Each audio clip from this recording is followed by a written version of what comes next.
रख हौसला मंजर भी आएगा, प्यासे के पास चलकर समंदर भी आएगा। अरे थक कर मत बैठ मंजिल के मुसाफिर, एक दिन मंजिल भी मिलेगी और मिलने का मजा भी आएगा। नमस्कार प्यारे दोस्तों, आप सभी का उत्कर्ष के ऑनलाइन सेगमेंट में दिल खोलकर हार्दिक स्वागत है।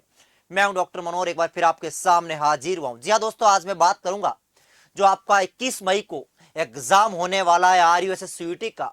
इस एग्जाम के अंदर आपको किन किन बातों का ध्यान रखना है, ड्रेस कोड क्या होने वाला है, पेपर को कैसे अटेम्प्ट करना है, जो अपने 1 साल से 2 साल से लगातार तैयारी करी है उसको 2 घंटे के अंदर रिजल्ट में कैसे कन्वर्ट करना है, और साथ ही साथ में बात करूंगा कि आपकी क्या रणनीति होनी चाहिए पेपर को अटेम्प्ट करने की, ताकि आपका सिलेक्शन जो आपने सपना देखा वो साकार हो सके। और दोस्तों साथ ही साथ में बात करूंगा कि आपका पेपर को अटेम्प्ट करने की रणनीति क्या होनी चाहिए और आपको OMR सीट को कैसे फिल करना है, ये मात्र मैं आपको 10 से 15 मिनट में बताने वाला हूं।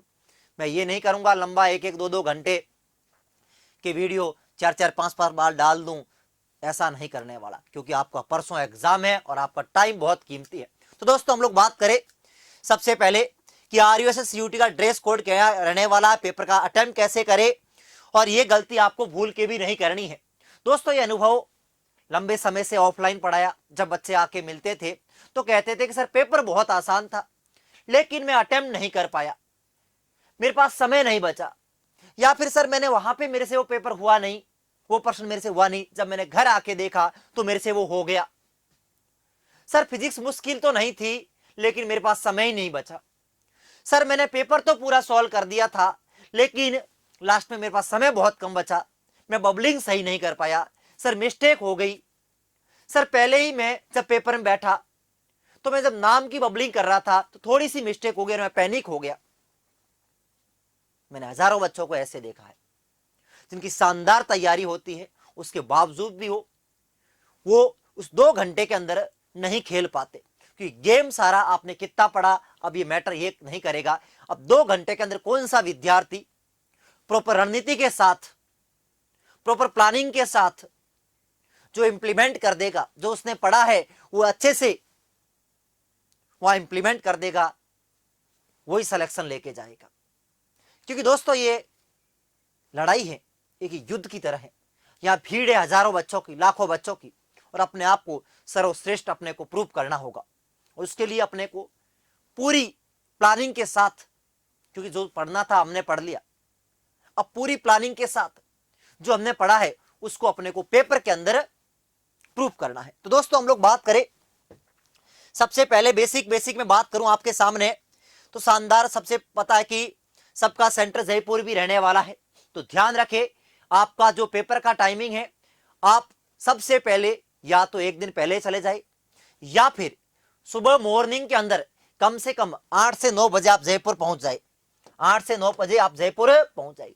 सबसे बड़ी गलती होती है, बच्चा क्या करता है कि 2 बजे एग्जाम है और लेट निकलता, वहां लेट पहुंचता है और फिर गेट बंद हो जाता है, परेशान होता। तो ध्यान रखें सबके सेंटर जयपुर के अंदर है। मैं उम्मीद करता हूं आप सबने एडमिट कार्ड निकाल दिया होगा, नहीं निकाला है तो अब भी ऑफिशियल वेबसाइट पे जाइए, RUSSCUT 2025, date of birth, application ID डालिए और आपका एडमिट कार्ड आपको मिल जाएगा। ध्यान रखें आपका रिपोर्टिंग टाइम रहने वाला है 12 बजे से 1 बजे तक, 12 बजे से 1 बजे तक, और एग्जाम आपका 2 घंटे का रहने वाला है, 2 बजे से 4 बजे तक। तो ध्यान रखना है कि विद्यार्थी यदि बाहर से आ रहा है, जयपुर से बाहर, तो वो सुबह 8 लास्ट 9 बजे तक आप, यदि आपके पास ऐसा कुछ संसाधन है कि आप जयपुर पहुंच जाओ तो ठीक है, अदरवाइज नाइट आप जयपुर में स्टे कर लेना। दूसरी बात, आपको एग्जाम सेंटर पे कोशिश ये करनी है कि आप 11 बजे तक पहुंच जाओ। ऐसा नहीं कि 12 बजे है लास्ट एंट्री और 1 बजे तक पहुंच जाएंगे। मेरे भाई बहुत ट्रैफिक जाम रहता है, किसी टेक्निकल कारण बहुत सारे बच्चे हम देखते हैं, न्यूज के अंदर भी आता है, रिले भी आती है, बच्चे रोते हैं। उनको सब कुछ पहले गाइडेंस दे रखी होती है, 1 मिनट भी लेट हो गए तो आपकी पूरे साल की मेहनत बेकार जाएगी। तो ध्यान रखना, विशेष करके मैं तो यही कहूंगा कि आप 11 बजे, 10:30 से 11 बजे अपने सेंटर पे पहुंच जाना। कोशिश यही रखनी 10:30 से 11 बजे तक आप सेंटर पे पहुंच जाओ। तीसरी बात, आपका एग्जाम क्या होगा 2 बजे से 4 बजे तक। हो सकता है आपको इस एग्जाम के दौरान अपने को भूख लग जाए, क्योंकि मैंने ऑफलाइन बच्चों को देखा है जो एम्स का एग्जाम होता था। तो ध्यान रखना है आपको, हल्का फुल्का खा के जाना है, लिक्विड डाइट ले सकते हो, क्योंकि दोस्तों जब एग्जाम के अंदर बैठते सबसे ज्यादा एनर्जी लगती है, और एनर्जी जब ब्रेन एक्टिव होता है तो ग्लूकोज की रिक्वायरमेंट सबसे ज्यादा ब्रेन को होती है, और अपने को वहां भूख लग जाती है। तो ध्यान रखना, मैं सही कह रहा हूं, प्रैक्टिकली बात है, आपको खाना खा के जाना। ऐसे मत करना कि होटल में जाके पराठे खा के आगे, गर्मी का टाइम है, आपको हल्का भोजन करके जाना है। और आप साथ में बिस्किट वगैरह ले जा सकते हो कि जब उस टाइम जब भूख लगे, आप तो 1 बजे एंट्री से पहले आप खा सकते हो, मतलब एंट्री से पहले आपको हल्का बिस्किट वगैरह ग्लूकोज मिलता सब जरा उसी में पार्लेजी में आता है, तो वो या जूस ले सकते हो। तो आप ये ध्यान रखना है ना, ध्यान रखना। अब मैं बात करूं सर, ये तो बातें हो गई कि आपको सेंटर की क्या बातें होगी। दूसरा, आप सबको एडमिट कार्ड मिल गया होगा। एडमिट कार्ड के अंदर आपको इस प्रकार का एडमिट कार्ड मिला होगा, जिसके अंदर आपको यहां पे अपना फोटो पेस्ट करना होगा, फोटो पेस्ट करना होगा। फिर यहां पे आपके पास वैलिड आईडी कौन सी है, आप साथ में क्या लेके जा रहे हो, आधार कार्ड या पैन कार्ड या वोटर आईडी कार्ड, मैक्सिमम बच्चों के पास आधार कार्ड ही होगा। तो यहां पे आपको क्या करना है, तो यहां पे कौन सी आईडी है, तो आधार कार्ड है तो आधार कार्ड लिख लेना, और यहां पे आईडी के नंबर लिख लेना। फिर आपके दोस्तों यहां पे क्या रहेगा, सिग्नेचर रहेगा, आपको अभी नहीं करना है, वहां पे करना जाके सेंटर पे, ठीक है। ये आपके इनविजिलेटर जो आपके रूम में ड्यूटी लगी उसके होंगे साइन, और यहाँ पे सेंटर की स्टैम्प होगी। फिर बात करें, ठीक इसी प्रकार यहां होता है, आपको लिखना है वैलिड फोटो आईडी टाइप, क्या लेके जा रहे हो आप, और साथ में यहाँ पे नंबर। यहाँ पे दिया हुआ है कि आपका जो एग्जाम रहेगा वो 2 बजे से 4 बजे तक रहेगा, 2 घंटे का रहेगा, पीसीबी रहेगा, और आपका यहाँ पे जयपुर के अंदर कहा, यहाँ पे सेंटर का नाम भी दिया हुआ, सेंटर कोड। और ये आप पहले गूगल पे सर्च मार के देख लेना कि रेलवे स्टेशन कितना दूर है, क्योंकि 90% बच्चे बाहर से आ रहे हैं जयपुर से। तो आपको ध्यान रखना है कि ट्रेन में लेट ना हो जाओ, और या फिर कितना दूर है, जयपुर जाने के बाद कितना दूर है, सारी बातें आपको ध्यान रखनी है। एडमिट कार्ड की बातें होगी। अब सर आपको क्या लेके जाना और क्या लेके नहीं जाना, आप इसको अच्छी तरीके से पढ़ लेना, है ना। इसी को मैं यहां सारांश से आपको बता देता हूं। सबसे सिंपल और साधारण आपको एक बात का ध्यान रखना है कि यहां पर आपको हैवी और फुल ऐसे नहीं है कि बढ़िया जींस पहन लिए, शर्ट पहन लिए, हीरो बन के चले गए, नहीं। आपको लाइट कपड़े पहनने, टी शर्ट पहन सकते हो, या फिर नॉर्मल पैंट पहन सकते हो, या लोअर पहन सकते हो। सिंपल आपको ड्रेस में जाना है, आपको हैवी बड़ा शो सा करके जींस वगैरह डाल के, या फिर गर्ल्स वगैरह को विशेष करके ध्यान रखना है।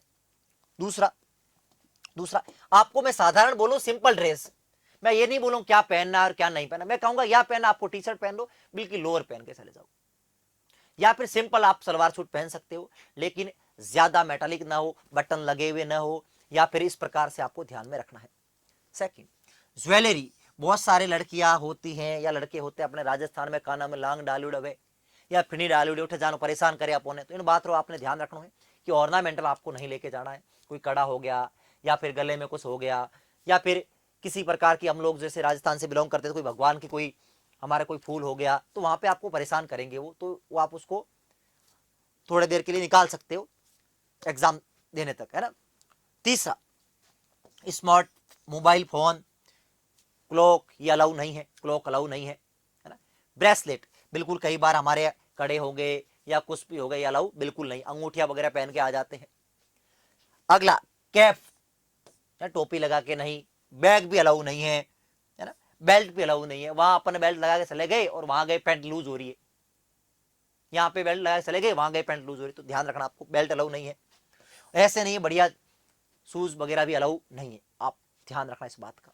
सर क्या अलाउ है, तो आप सिंपल क्या कर सकते हो, हाफ बाजू का शर्ट पहन सकते हो, है ना, लाइट वेल या सैंडल स्लीपर पहन सकते हो, है ना। एक ट्रांसपेरेंट बिस्लरी की बोतल ले जा सकते हो, पानी की आपको जरूरत पड़ेगी, विशेष कर ध्यान रखना, क्योंकि स्कूलों के अंदर सेंटर पानी नहीं मिलता, ये राजस्थान है प्रधान, है ना, तो अपने बिस्लरी की बोतल ले जाना साथ में। और साथ ही साथ आपको ध्यान रखना है, सिंपल आपको जाना है। और बहुत सारे बच्चों को कमेंट थे कि सर हम तो अकेले जा रहे हैं, तो हम तो बैग भी लेके जाएंगे, फोन भी लेके जाओगे, तो दोस्तों वहां पे सुविधा आपको मिल जाएगी इस सेंटर पे, आप अपना मोबाइल आप उसमें रख सकते हो, मोबाइल बैग में, और बैग वहां जमा करा सकते हो। तो विशेष करके आपको ध्यान रखना है। और यहाँ पे सब कुछ दिया हुआ है, यहाँ पे सब कुछ दिया हुआ है, लेके क्या जाना है। यदि आपने बच्चों 3 चीजें आपको कंपलसरी साथ में, यदि नहीं लेके गए तो एंट्री नहीं मिलेगी, एग्जाम नहीं दे सकते। क्या? सबसे पहला आपको, आपके पास यदि 1 बज के 1 मिनट हो गया, आपको एंट्री नहीं मिलेगी किसी भी हालत में, लेट नहीं पहुंचना। दूसरा, आपके पास एडमिट कार्ड नहीं है तो भी एंट्री नहीं मिलेगी। तीसरा, यदि आपके पास ओरिजिनल, ध्यान रखना, ओरिजिनल आईडी कार्ड नहीं है तो भी आपको किसी हालत में एंट्री नहीं मिलेगी। 3 बातें आपको विशेष करके ध्यान रखनी है, समय पे पहुंचना है, एडमिट कार्ड लेके जाना है और एक वैलिड आईडी कार्ड आपको लेके जाना है। अब हम बात करें सर कि ये सारी बातें होगी, ये सिंपल सारी बातें होगी। नेक्स्ट अपन बात करें सर कि अपने को पेपर को कैसे अटेम्प्ट करना, यहां पे भी दे रखा है सब कुछ, क्या अलाउ है क्या अलाउ नहीं है, और आप बेसिक आप चीजें हैं, इसमें कुछ ज्यादा समय मैं आपका खराब नहीं करूंगा। अब सबसे बड़ी बात है कि पेपर के अंदर अपने को 2 घंटे मिलेंगे, 2 बजे से 4 बजे तक आपका पेपर रहेगा। अभी 2 दिन अपने को ध्यान रखना है, अपने को लिक्विड डाइट फुल लेनी है, आराम से रहना है, चिंता नहीं करनी है, क्योंकि दोस्तों इस टाइम आपके लिए बहुत हेल्थ का ध्यान रखना बहुत जरूरी है। आपको पता है कि फिजिक्स के अंदर 33 क्वेश्चन आने वाले हैं, केमिस्ट्री में 33 आने वाले हैं, बायोलॉजी में 34 क्वेश्चन आने वाले हैं। मैं बात करूं दोस्तों, यहाँ नेगेटिव मार्किंग नहीं है, केवल 12वीं का सिलेबस आएगा, नेगेटिव मार्किंग नहीं है। अब दोस्तों हमने जो देखा है, जो ट्रेंड बच्चे फॉलो करते हैं, और ये बहुत इंपॉर्टेंट भी है, सबसे पहले आपको बायोलॉजी को करना है, फिर केमिस्ट्री को, और फिर फिजिक्स को। ध्यान रखें, पेपर मुश्किल नहीं आएगा, पेपर मुश्किल नहीं आएगा। सबसे पहले मैं बायोलॉजी को अटेम्प्ट करने बैठा, कोशिश ये करे कि पेपर को 2 राउंड में सॉल्व करे। सर ये राउंड क्या होता है? आपने पेपर को देखा और पेपर सॉल्व करना आपने स्टार्ट कर दिया। आपने बायोलॉजी सॉल्व करी, 34 में से आप 25 क्वेश्चन कर पाए, ओके, वेल एंड गुड। अपने को एक प्रश्न पे ज़्यादा समय नहीं देना है। राउंड फर्स्ट के अंदर अपने को जो अपने 100% श्योर हो, जिसमें समय कम लगता हो, टाइम कम लगता हो, टाइम क्या लग रहा हो, कम लग रहा हो, कैलकुलेशन कम हो, कंफ्यूजिंग नहीं हो, स्ट्रेट लाइन हो, उसको आपको सॉल्व करना है। तो फर्स्ट राउंड के अंदर आपने कोशिश ये करनी है कि आप वहां ईगो पे नहीं आना कि ये तो मुझे आता है मैं सॉल्व करूंगा, ना बाबा ना। फर्स्ट राउंड के अंदर आपको जो भी आपको प्रश्न आते हैं उसको आपको करना है। अब करना ही जरूरी नहीं है, अब बबलिंग बहुत बड़ी इंपॉर्टेंट रह जाती है। तो जब नीट के बच्चे होते हैं तो उनको तो हम अलग तरीके से बताते हैं, क्योंकि उनकी एक्यूरेंसी आ जाती है, वो ऑफलाइन टेस्ट देते हैं तो उनके पास बबलिंग करने का हुनर आ जाता है। लेकिन मैं ये मान के चल रहा हूँ राजस्थान के बच्चे तो हो और मैक्सिमम बच्चे ऑनलाइन वाले हो, तो आपकी प्रैक्टिस कम है किसकी, बबलिंग करने की। तो आपको वहां पे एक ऐसी सीट मिलेगी, एक ऐसी पेपर के अंदर ही आएगी सीट मिलेगी। तो जैसे आप, मैं तो ये कहूंगा कि यदि आपकी एक्यूरेंसी अच्छी है, देखो डिपेंड करता है आपके ऊपर, 10% सॉल्व किए बबलिंग कर दो, गोले भर दो, 10 क्वेश्चन सॉल्व किए बबलिंग कर दो, पहला तरीका। या फिर दूसरा, इसी पेज में 5 क्वेश्चन थे, 5 क्वेश्चन सॉल्व किए बबलिंग करती। या फिर और आपकी एक्यूरेंसी अच्छी है तो मैं भाई यह भी कह सकता हूं कि बायो सॉल्व करी, बायो की बबलिंग कर दो। अब गलती क्या करता है बच्चा, जैसे बायोलॉजी 1 2 3 4 सॉल्व कर रहा है, तो सबसे पहले आपको क्वेश्चन देखना है, आप इसी पास में रखो। पहला क्वेश्चन क्या दे रखा, पहले का सी, पहले का ऐसे जाना सी, ऐसे डॉट करना है, डॉट करना है, सीधा डॉट पेन से देखना, हाँ पहले का सी। और ये बबलिंग है। सबसे पहले आपको एक ट्रांसपेरेंट घर से पेन ले जा सकते हो, ये भी ध्यान रखना, एक ट्रांसपेरेंट आपको पेन भी 2 लेके जाने हैं। और बबलिंग वाले आते हैं आजकल अच्छे वाले, जिसकी नोब बड़ी हो, जिनकी नोब क्या हो, बड़ी हो, ताकि 1 या 2 में ही पूरा हो जाए। बाहर से करना है, बाहर से करते करते अपने को अंदर आना है। तो इस प्रकार से अपने को बबलिंग में ये ध्यान रखनी है। अब गलती क्या होती है, बच्चे ने 1 2 3 5वां क्वेश्चन छूटा हुआ था, बच्चे ने गलती में छठे का 5वें में फिल कर दिया। ऐसी गलतियां बहुत होती है, बहुत होती है, इसको आपको अवॉइड करना है। विशेष करके जो क्वेश्चन आपने छोड़ रखा है उस पर आपको टारगेट करना है कि हाँ बबलिंग कहीं साथ में, क्योंकि साथ साथ होते गलतियां हो जाती है भाई, गलतियां होती है। कोशिश करना कि गलती ना हो। मैं तो यही कहूंगा कि कल का टाइम में कोई ऐसा घर के आसपास कोई हो प्रिंटिंग वाला, लेकर प्रैक्टिस कर लेना थोड़ी बहुत। दूसरा, आपको मिलते ही यहां पे आपका अपना नाम लिखना होगा, रोल नंबर लिखने होंगे, सेंटर कोड लिखने होंगे और बुकलेट नंबर डालने होंगे। सिंपल नाम, मेरा नाम मनोहर है तो यहां गया एम पे बबलिंग कर दी, ANOHR। कई बार क्या होता है, इतनी बड़ी पूरी होती, नाम लिखने में गलती हो जाती बच्चे की, और जैसे ही गलती हो जाती है पैनिक हो जाता है, काटा पीटी करता है। पैनिक नहीं होना है, परेशान नहीं होना है। वैसे आपकी रोल नंबर से चेक होती है बुकलेट, तो कोई दिक्कत वाली बात नहीं है। मैंने देखा बच्चे रोने लग जाते, लड़कियां भाई रोने लग जाती है, मेरा नाम गलत हो गया। भाई हो गया तो हो गया, कोई घबराने वाली बात नहीं है, क्योंकि नाम इतना बड़ा होता है, यहाँ पे गलतियां हो जाती हैं, तो चिंता नहीं करनी है, क्योंकि यह रोल नंबर से चेक होता है। मगर ध्यान रखें गलती फिर भी कम करे। थर्ड में बात की कि बबलिंग की आपको विशेष करके ध्यान रखनी है। ऐसा नहीं कि पेपर सॉल्व करने के बाद बबलिंग करूंगी, नहीं, बाद में समय नहीं मिलेगा। एक्यूरेंसी अच्छी है तो एक सब्जेक्ट के बाद बबलिंग कर सकते हो। यदि आपको बबलिंग और ज्यादा दिक्कत है तो 10 क्वेश्चन, ऐसा नहीं एक प्रश्न के बाद बबलिंग, वहां समय ज्यादा लगता है। बायोलॉजी कर दिया आपने फर्स्ट राउंड के अंदर, फिर आप केमिस्ट्री पे गए, तो केमिस्ट्री के आपकी सिंपल सीधा समय लगा, आपने डायरेक्ट कर लिया। और फिजिक्स के अंदर गए तो फिजिक्स के अंदर भी आपने डायरेक्ट प्रश्न थे वो सॉल्व कर दिए। अब जब फर्स्ट राउंड के अंदर आपको दो प्रकार के प्रश्न मिलेंगे, एक तो जो आपसे कभी होंगे भी नहीं, आपने कभी पढ़ा ही नहीं, उस पर मार दो काटा। कुछ ऐसे प्रश्न होंगे जो आपको आते हैं लेकिन समय लगे, उस पर गोला मार दो। ऐसे फर्स्ट राउंड के बाद आपकी सब कुछ नहीं हो गया। अब आपको फर्स्ट राउंड के बाद आपको देखना गोले वाले प्रश्न जो आपको डाउट थे। अब डाउट के अंदर आपने देखा कि 4 ऑप्शन है, A B C D. A B C D आपको डाउट है कि सर सर सर इन दोनों में से ए और सी डी तो हो ही नहीं सकता, बी और सी में आपको एक को करना है, एक को करना है। क्वेश्चन सारे करने हैं, प्रश्न क्योंकि नेगेटिव नेगेटिव मार्किंग, तो क्वेश्चन तो सारे ही करने हैं, लेकिन ऐसा नहीं तुक्का मार दो। एलिमिनेशन मेथड से आप इनको सॉल्व कर सकते हो। और फिर जो आपके पीछे रह के काटा मारा उनको भी आपको करना ही है, क्योंकि नेगेटिव मार्किंग नहीं है, तो आपको क्वेश्चन 100 के 100 अटेम्प्ट करने हैं, 100 के 100 एमसीक्यू करने हैं। बड़ी सौभाग्य की बात है भाई, तो ध्यान रखें नेगेटिव मार्किंग नहीं है तो सारे प्रश्न आपको करने हैं। अब सर ज्यादा एक सब्जेक्ट को समय नहीं देना, आपके पास 120 मिनट है, 100 एमसीक्यू है, तो बायोलॉजी के अंदर आपको समय कम लगता है। तो यदि आपकी तैयारी अच्छी है, तैयारी अच्छी है, तो आप 30 मिनट में बायोलॉजी को आप पूरा कर सकते हो अच्छे से, अच्छे से। और कुछ बच्चे 25 मिनट में ही कर देंगे, अच्छी, वेरी गुड, 25 मिनट में, लेकिन ज्यादा जल्दबाजी के चक्कर में गलती मत कर लेना, ठीक है। फिर आपके पास केमिस्ट्री रहती है, तो 35 से 40 मिनट में केमिस्ट्री कर दो, और उसके बाद जो समय रहता है वो फिजिक्स कर दो। क्वेश्चन सारे करने हैं, बबलिंग की गलती नहीं करनी है।